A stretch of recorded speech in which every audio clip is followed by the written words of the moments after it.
Levi Leipheimer sitting in third position, right on the wheel of Chris Horner. But the big names now are starting to come to the front. TJ Van Garderen, one of the young Americans on the way up. He's sitting very comfortably there in fifth position behind Leipheimer. Now just looking here, this is one of the other riders. This is Markel Irizar coming forward now.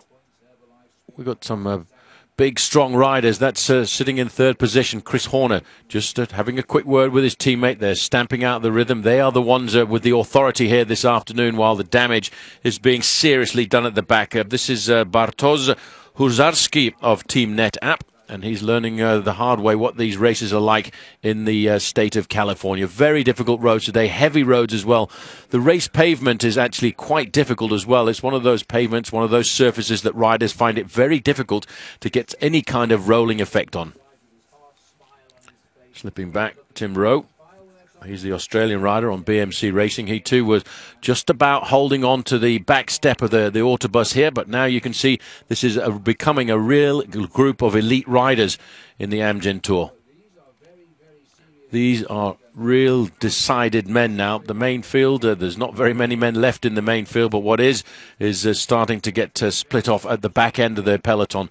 There you can see the summit of Mount Hamilton, a very difficult climb. There's a big treacherous descent off the top of this down into the valley below, and then we circumnavigate San Jose for a little while before turning to the right, and all of a sudden you've got this big wall sitting straight in front of you.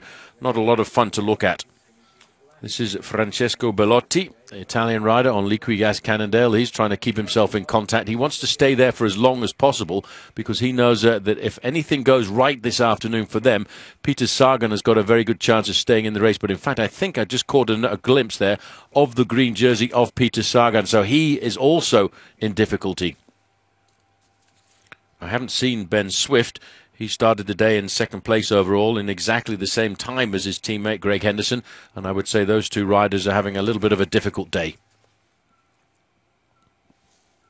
So Bellotti just coming back up to the back end of the group, and once again just noticed there Tyler Wren of the United States and the James Sutter home team. He's just getting onto the back of this group, but this group is being split off by the pressure and the pace which is being set here by Team Radio Shack.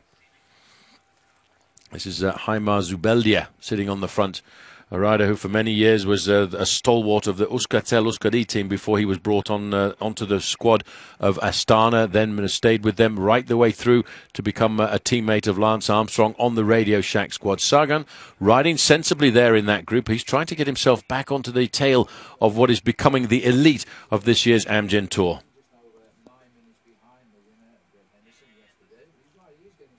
Oh, this is Zubeldia at the back now. And it looks as if Zubeldia is having a very difficult time. And there's the bear that we were been waiting for. And somebody did tell me they'd find a bear in these woods. So the big riders at the front end of the group, Dmitry Muravyev for Team Radio Shack, he's stamping out a lot of the pace. There's Sagan. Now he's riding sensibly. He's he was dropped at one stage. He's got there Jens Voigt trying to stay in contact with him as well. Coming back, Jaime Zubeldia, number 42, just trying to get himself back in there is Yannick Eisen of Team BMC Racing. So a lot of damage being done here, yes, Phil, and it's all been done by Team Radio Shack. We should have expected to see some kind of pacemaking done by this team. Yes, it is the old system. Let's first of all lift the revs by using the domestiques, the helpers, and get rid of the chef, and then see what's left. And Paul, look how small this peloton is suddenly. It was 143 riders at the start today. And really, we've always highlighted the real challenge of Mount Hamilton and the very definite challenge of the finishing climb. All this damage has been done in the first 50 miles, 80 kilometres of the stage on lesser roads, if you like. Yep, it certainly has, but we're now looking at probably only 2 kilometres to go to the summit of Mount Hamilton as we see the damage that's being done. And the other teams are allowing, Phil, all of the work to be done by Radio Shack, waiting in the fields to see whether or not they weaken on the running down towards the finish. Well, they continue to climb here. Jess Anthony is currently the leader in the King of the Mountains competition, but will it change? Because Mount Hamilton itself is an outside category, maximum points in the King of the Mountains competition, and the finish also is a first category climb. Yeah, the final climb, I have to say, Phil, driving up it this morning was a bit of a shocker because having been over it in the past, I'd actually forgotten just how difficult and how steep the climb was. I have to say it really is rather unrelenting. Now, watching the riders here, they are really beginning to struggle at the back of this tempo. That's Brian Van Borg of Saxo Bank, who's now dropping off the back of the race. Some of the American riders here, Jamie Sutters-Holmes, they're also being unhitched by the Radio Tour riders. And that looked like Haimar Zubeldi. I'm very surprised about that. A man who's finished in the top of the positions in the Tour de France, also losing ground.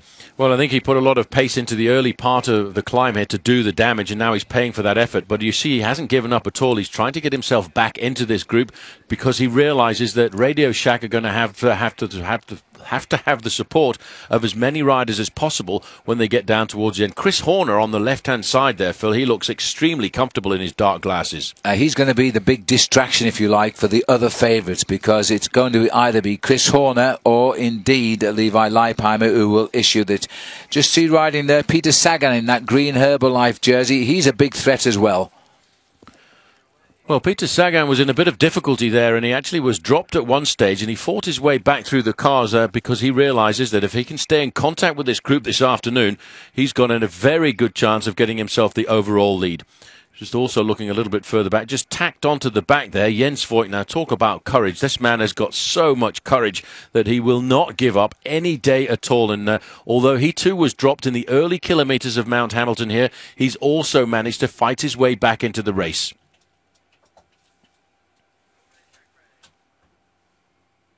So it's Muravyev sitting in front of Irizar, then Chris Horner, then Levi Leipheimer, but all the big names then starting to line up behind. TJ Van Garderen not far away, Andy Schleck, the big names that we talked about as possible winners of the Amgen Tour of California overall.